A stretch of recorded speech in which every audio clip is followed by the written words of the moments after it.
Oi pessoal, boa noite, tudo bem? Eu me chamo Wagner Gondim e estou aqui para comentar rapidamente a recente decisão proferida agora há pouco pelo ministro do Supremo Tribunal Federal e Tribunal Superior Eleitoral, Alexandre de Moraes, nos autos do processo que visava discutir a anulação das eleições de 2022, do resultado desfavorável ao presidente da República em função de suposta fraude nas urnas. Para quem acompanhou a publicação da decisão agora há pouco, além de rejeitar a ação por entender que não existem quaisquer indícios, comprovações ou mesmo documentações hábeis a sustentar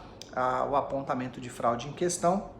o ministro do Tribunal Superior Eleitoral, Alexandre de Moraes, também aplicou uma multa de 22 milhões de reais em desfavor do PL, que foi o autor da ação, determinando de imediato que também se procedesse ao bloqueio dos repasses do fundo partidário para garantia de pagamento do valor. E aí existem dois pontos fundamentais que, como sempre, eu acho que são importantes, né? A gente precisa destacar os elementos técnicos da decisão. Eu analisei a decisão aqui muito rapidamente, né? Até porque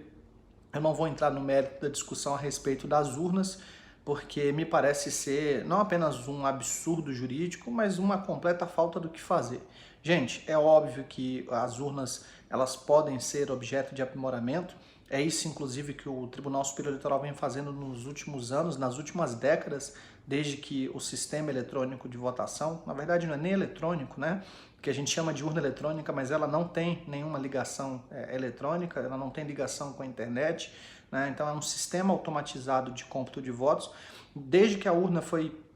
implementada pelo Brasil, ela passou por diversas e por muitas modificações, né? Inclusive, depois dessas eleições, o Ministério da Defesa fez recomendações que são ouvidas pelo Tribunal Superior Eleitoral todos os anos de eleição, mas mesmo fora dele, o TSE faz testes públicos, convida pessoas do mundo inteiro para testar o sistema, né? Inclusive, a urna ela nunca foi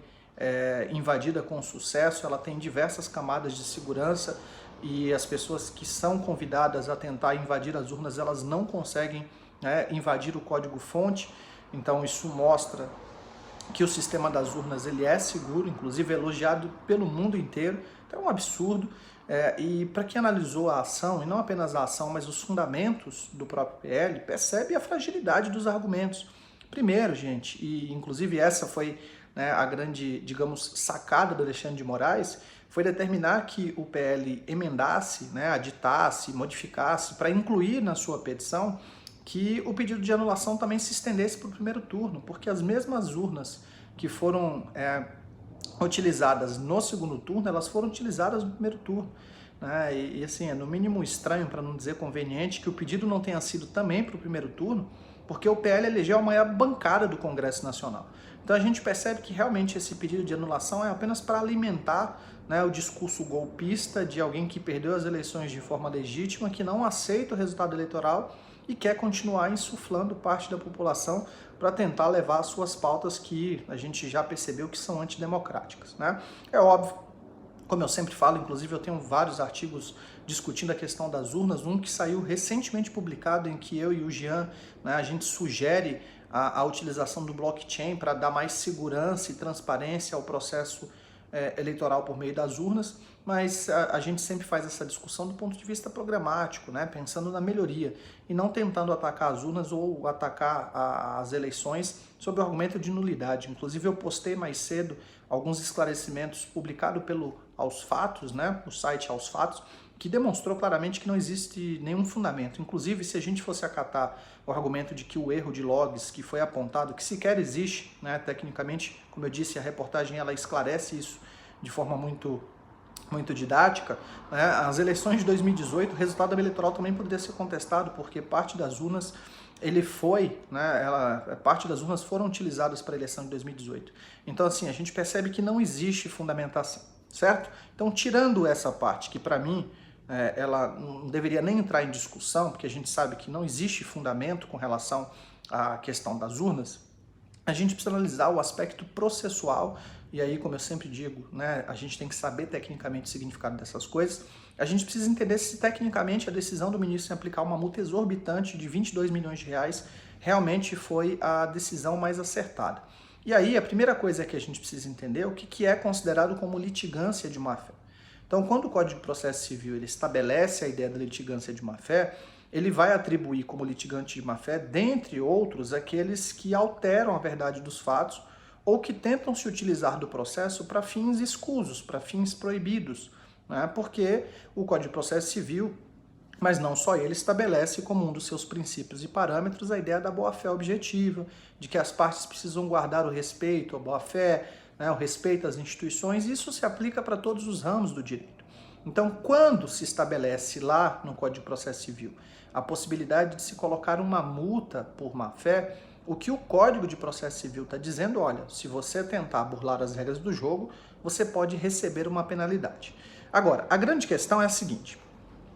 o valor da causa em processos eleitorais, ele costuma ser geralmente o valor de R$1.000, né, que é o que a gente chama de valor de alçado, o valor de 10 salários mínimos, que também pode ser considerado como valor de alçado. São valores simbólicos, porque no processo eleitoral a gente não discute em regra nenhum valor, a não ser quando a gente entra com alguma ação para impugnar uma multa que foi aplicada pela Justiça Eleitoral, e daí a gente tem um valor certo e determinado. O valor da causa nestes processos, ele costuma ser simbólico, né, apenas para que você tenha um habitamento de custas processuais e assim por diante. Só que o que o Código de Processo Civil de 2015 ele trouxe como novidade? Quando nós estivermos falando de um processo que o valor, né, não possa ser auferido, né, em que o pedido da parte ele traga de alguma forma, né, uma ideia de um valor que seja incompatível com aquele que foi indicado pelo autor na petição inicial, o próprio Código de Processo Civil ele vai trazer num dos seus artigos, no parágrafo 3º, ele vai falar que o juiz pode de ofício, ou seja, mesmo sem ser provocado, determinar a alteração do valor da causa para que ele corresponda de fato ao benefício econômico auferido ou pretendido. E daí nós temos duas questões. Quando o ministro Alexandre de Moraes ele atribui a multa de R$22 milhões, ele atribui como valor da causa o valor de mais de R$1 bilhão, que seria exatamente o valor correspondente ao número de urnas que foram questionadas e apontadas como danosas, como, né, urnas que foram de alguma forma violadas, que tinham falhas, enfim, multiplicado pelo valor nominal de cada urna, que era de pouco mais de R$4.000. Então, se a gente analisar tecnicamente, né, o cálculo que o ministro Alexandre de Moraes fez, ele em tese está correto. Por quê? Porque ele considerou o valor de cada urna multiplicado pela quantidade de urnas, e isso em tese seria o benefício econômico auferido. E a multa que ele estabeleceu, o Código de Processo Civil vai falar que o litigante de má-fé ele pode receber uma multa de 1 a 10% do valor da causa, em tese, dentro desse contexto, ela seria razoável. Agora, o que a gente precisa também ponderar e analisar, né, é que o Código de Processo Civil vai falar que o valor da causa pode ser alterado de ofício quando existir um benefício econômico auferido ou auferível.